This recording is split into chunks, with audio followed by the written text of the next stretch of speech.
Surat Kumar, Yogi Ram Surat Kumar, Yogi Ram Surat Kumar, Jai Guru Raya. Yogi Ram Surat Kumar, Yogi Ram Surat Kumar, Yogi Ram Surat Kumar, Jai Guru Raya. Yogi Ram Surat Kumar, Yogi Ram Surat Kumar, Yogi Ram Surat Kumar, Jai Guru Raya.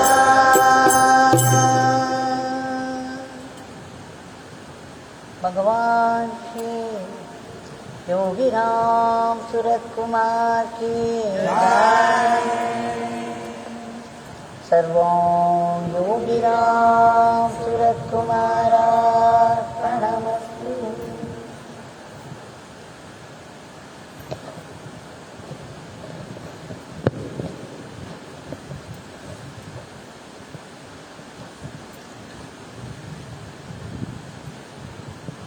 Every day we have been appealing to the compassion and generosity of Bhagavan to come to our rescue at the earliest, immediately, to return the humanity to normalcy. Yet, whatever is happening is very disturbing, and still we shall not stop. We shall not get discouraged. We shall always hope for the best. Bhagavan has said, not a single nama goes waste. Not a single prayer goes waste. Every nama that we have all been chanting together must invoke a huge grace, and that should be working around.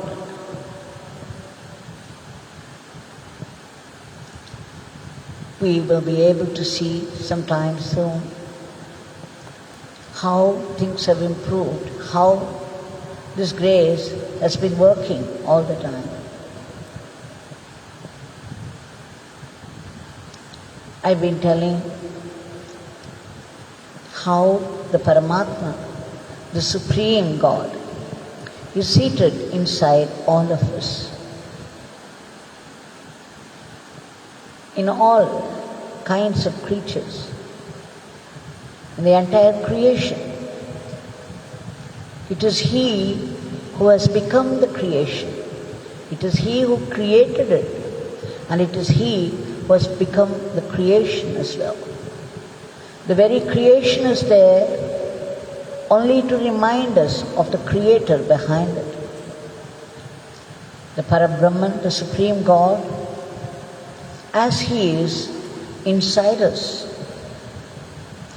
is a mere witness. He is simply watching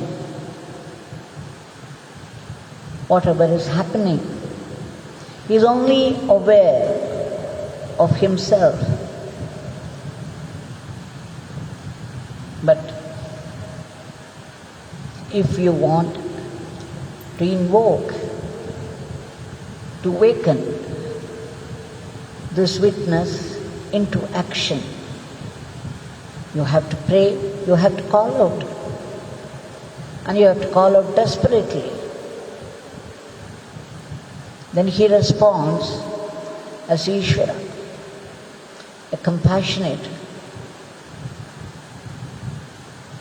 Karunamaya Ishvara. Every one of us,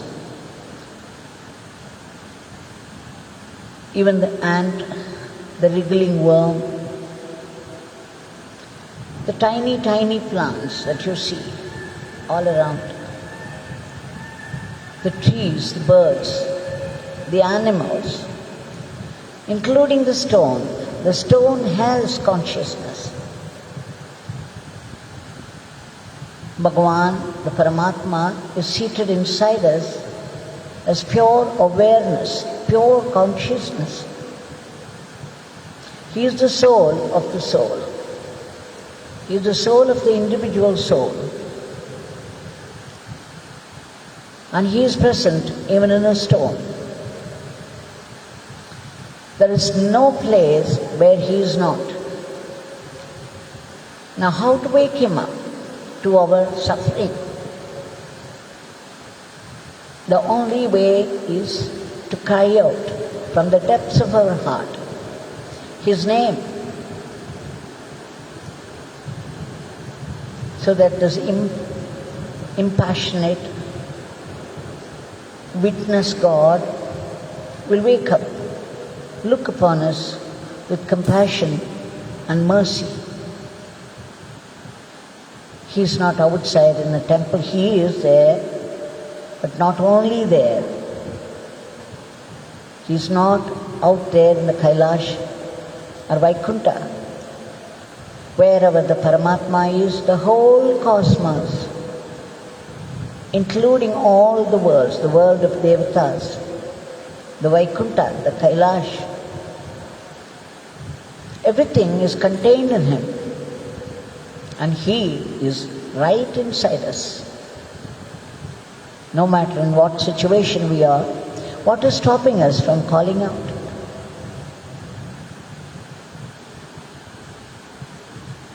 So let us remember to call Him, to cry out to Him from the depths of our heart. As I said, it is in this divinity, which is called Chaitanya, our every breath is rooted. The in-breath and the out-breath. And where the breath starts, and there the I thought also starts. The I thought is familiar to all of us when we say, I am so-and-so. Now, I am so-and-so, this I of this identity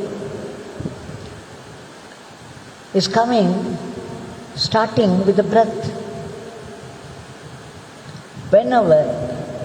Every time the breath starts, the I thought also starts.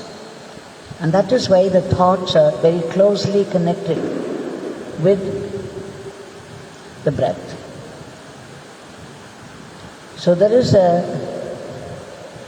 certain technology where they control the breath. By controlling the breath, they control the mind also. They are very closely related. Now we need not go to Raja Yoga. And Raman Maharishi says, Atma Vichara. What does he mean by it? He says, as I have understood, where the I thought starts is where your breath also starts. And there you look with your entire being to see what is there, with no preconceived ideas. You look there, you simply look there with your entire being to know what is there. That is God, and that should reveal itself. You cannot find out with your limited mind.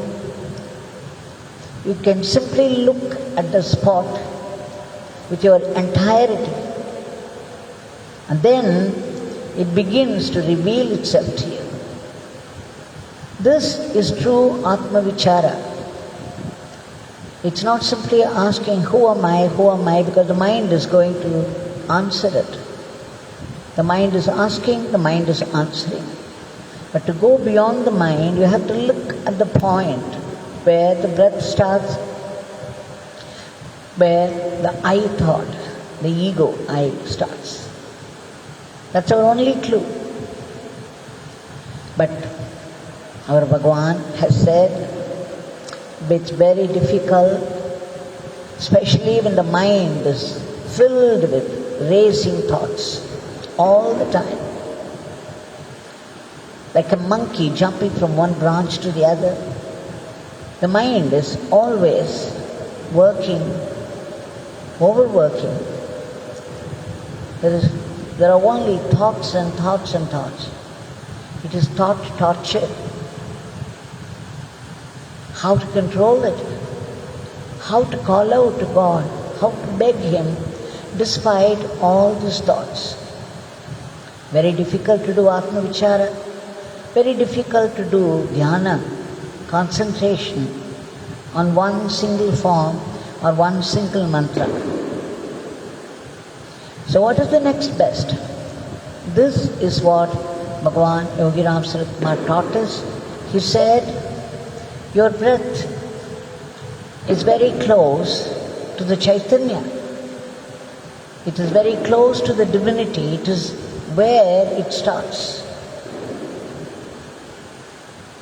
So, you chant the name of God. You call out, just as you would cry out to somebody. When you are in trouble, you call out to somebody by name. Hey, you are there. Please come and help. Like this, you call out to God in desperation with your entire being. He is so close to your breath. He is so close to your life. And it is in His consciousness your very thoughts occur. How would He not know what you want, what you need? He is all-knowing. He is the all-knowing consciousness. Every thought that you get happens only in this consciousness. His pure consciousness, His all-pervasive consciousness. But when He puts a little Maya into this pure consciousness, then the consciousness becomes limited, and that is your consciousness. It is the limited consciousness of man. What do I mean by that? I do not know what is going to happen in future. I do not know what is behind me. I can only know what is in front of me. So limited it is. But God consciousness, it can go back several yugas and know what happened. And again it can go forward several yugas after and tell you what will happen. All-knowing, all-pervasive, and all-powerful. So knowing this, these are the attributes of God whom you are carrying within you all the time. Please be aware, this God is not outside in a temple, not elsewhere that you have to go climb up the mountain Kedar or Kailash or Tirupati. All these patis are there right inside us. It takes only one step. They say God is closer to us than our own breath, because our every breath is rooted in Him. 21,000 times every day it goes and knocks at the door of this Chaitanya, at the door of Vaikuntha, Kailash. So Bhagavan says, God is so close to you, closer to you than your breath. Just call out. Didn't He say, when you call out the name Rama, Rama is instantly with you. Why? Because the word and its meaning are inseparable.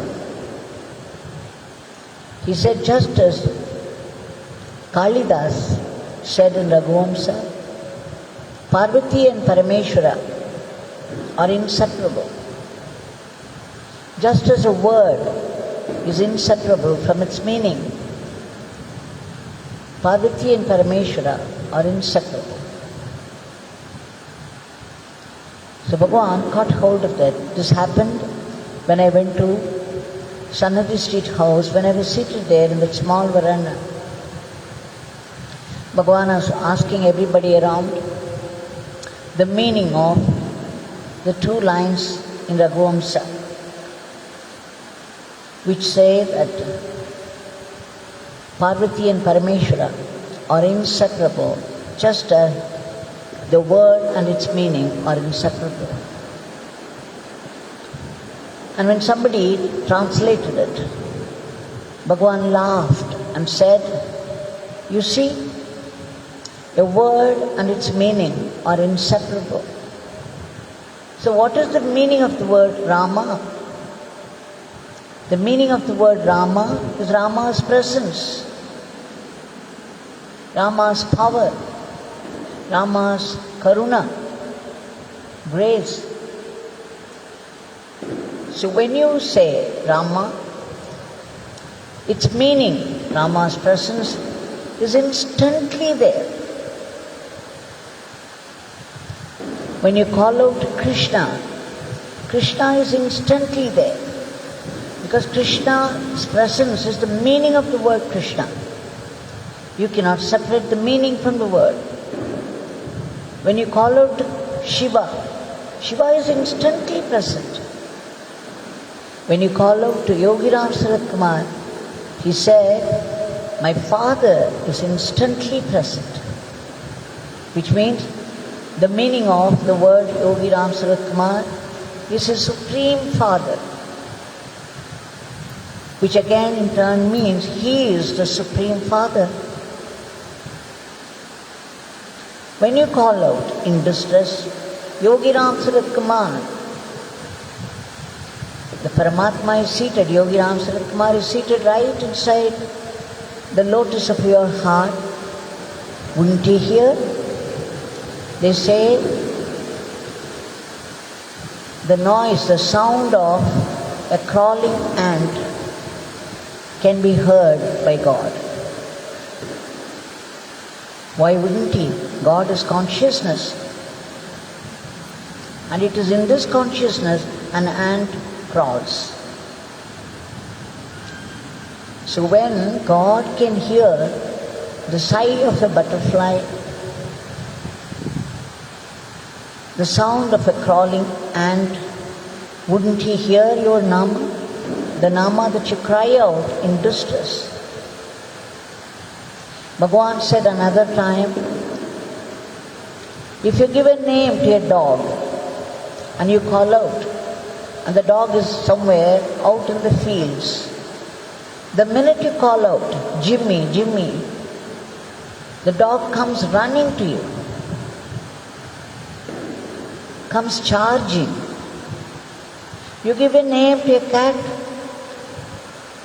and the minute you call out the name of the cat knows it's being called. When somebody calls you by name who is far away, wouldn't you know that you are being called? So when you call out the name of God, wouldn't he know that you are calling him? He would rush, help. He would rush to you and do the needful. Call out. So, when we are in deep distress,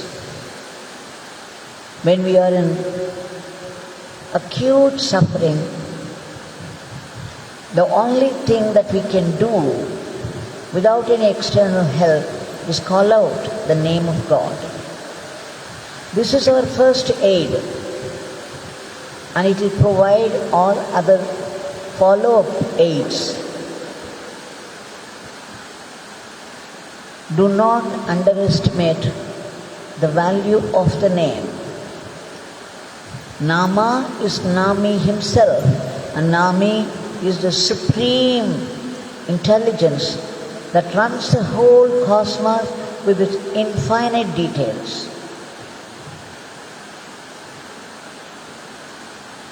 Bhagavan also said, chanting the name is prayer. Chanting the name is surrender. Chanting the name is samadhi. What did he mean? He said chanting the name is prayer. Just imagine Yogiram Sarat Kumar seated inside the heart lotus. The minute you call out Yogiram Sarat Kumar, Yogiram Sarat Kumar, who has been a mere witness, sitting there, aware of only his awareness, would suddenly wake up. He would hear your call in distress. When he hears your call in distress, he becomes Ishvara. The ever-aware witness now becomes Ishvara, filled with compassion and mercy. And that's how you get immediate help, guidance, protection. He's right inside you.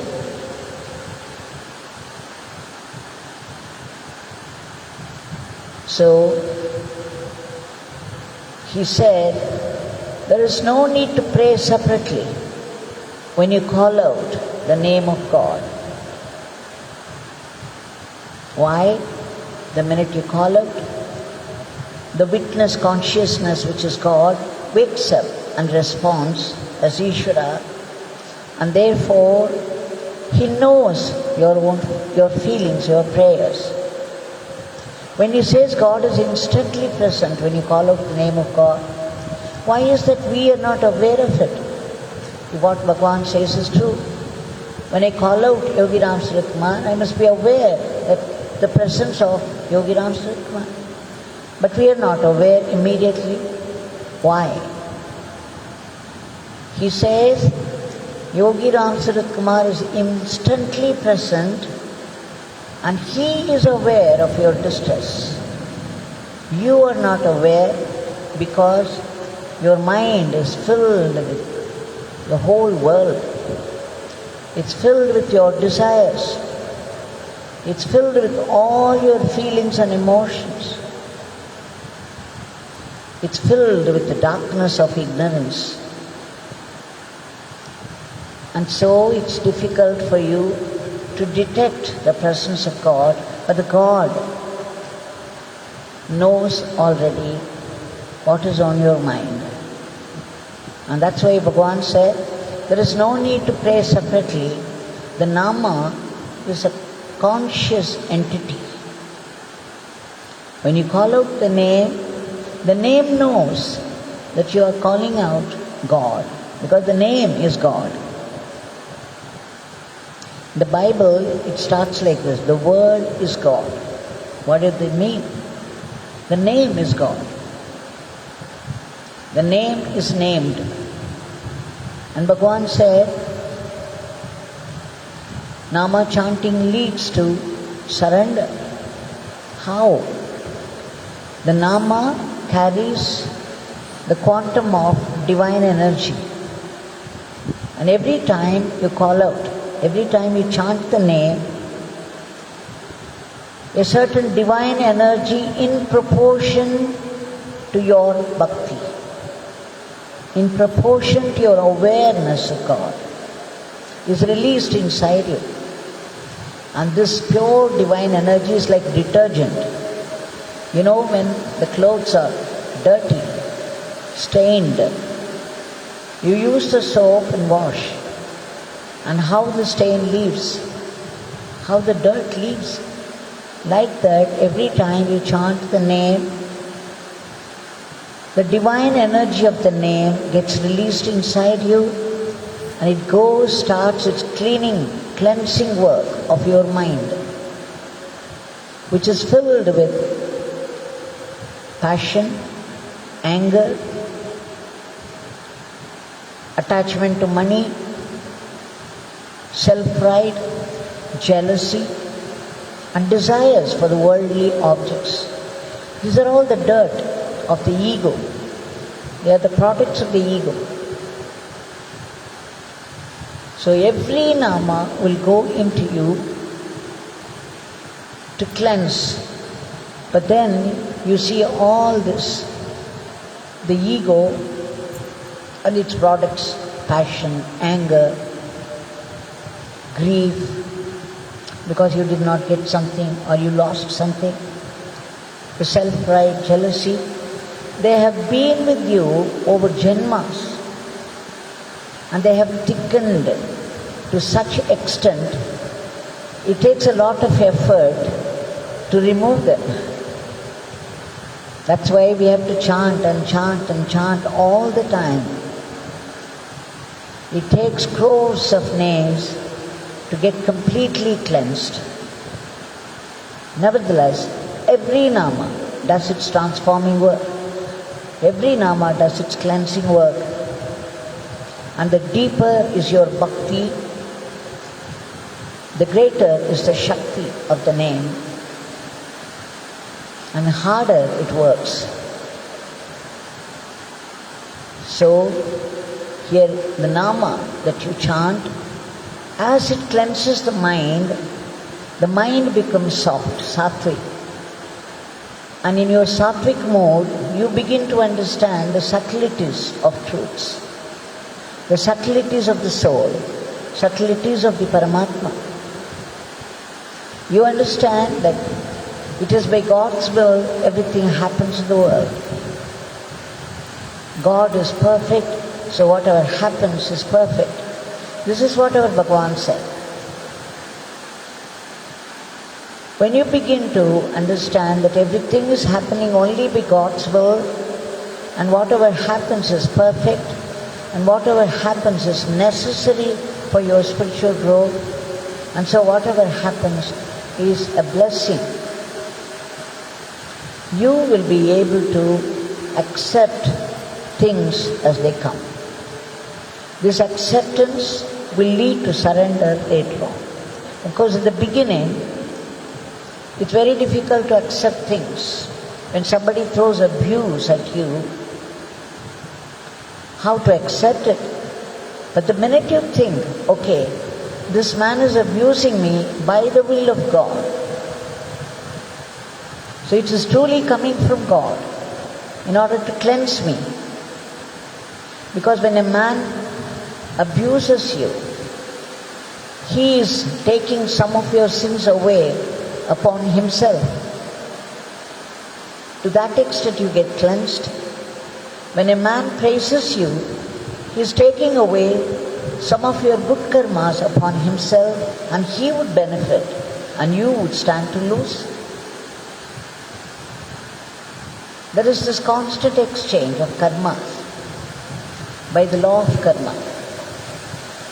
And only man is bound by law of karma because God has given us the discrimination, like I said yesterday. So we are tied by the string of karmas. Because we think all the time that we are doing it, we also have to face the consequences of that. So here, every nama that we chant cleanses us so that the mind becomes more and more sattvic, and in our sattvic bhava, we begin to understand the subtleties of the working of grace, and in so doing, you begin to accept things as they are, coming from God. And this acceptance slowly, though it starts with reluctance, it slowly develops into surrender. And once you get surrender, your faith also becomes 100%. Where there is faith and surrender, you are already there. You are in samadhi. It's only a small step. So whatever Bhagavan said, let us contemplate deeply upon that and know that every nama is doing its transforming work. No single nama goes waste. And Bhagavan had also said, chanting the name helps the individual and the people around and the whole world, and his work, his father's work. So let's remember all that. And above all, Yogi Ram Sarat Kumar is right inside us, so close to us. He is closer to us than our own breath. The minute you just whisper Yogi Ram Sarat Kumar, he hears it and he knows what is on your mind. And he has promised to rush help to us. So let's call out Yogi Ram Surat Kumar with deep faith that he would rush help immediately. Now this Bhagwan, Yogi Ram Surat Kumar, is right in front of us.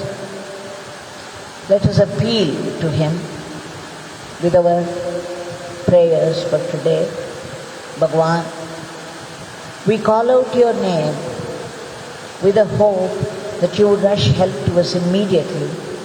We want your immediate divine intervention to free the people, especially people of India.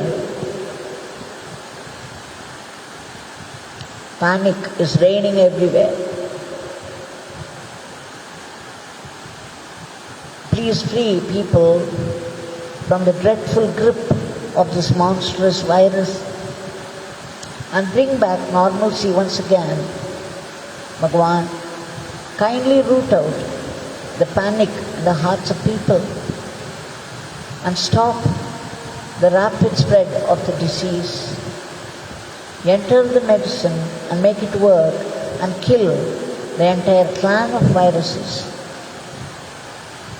And all these people who need help by way of oxygen, a room and proper medical treatment, they're all waiting in distress.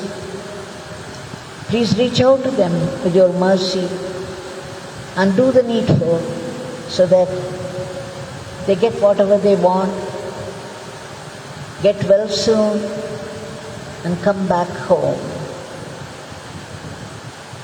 And all those volunteers, all those great people, the tapaswins who have volunteered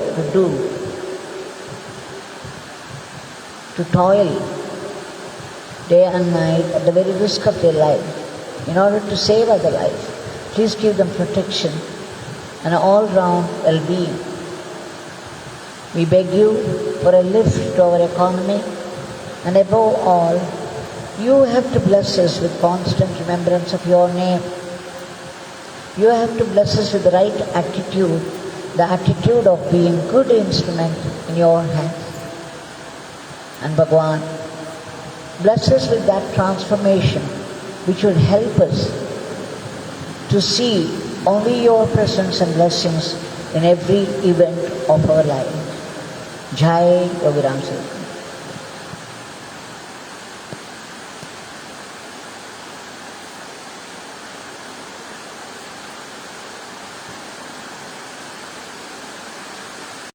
Yogi Ram Surat Kumar.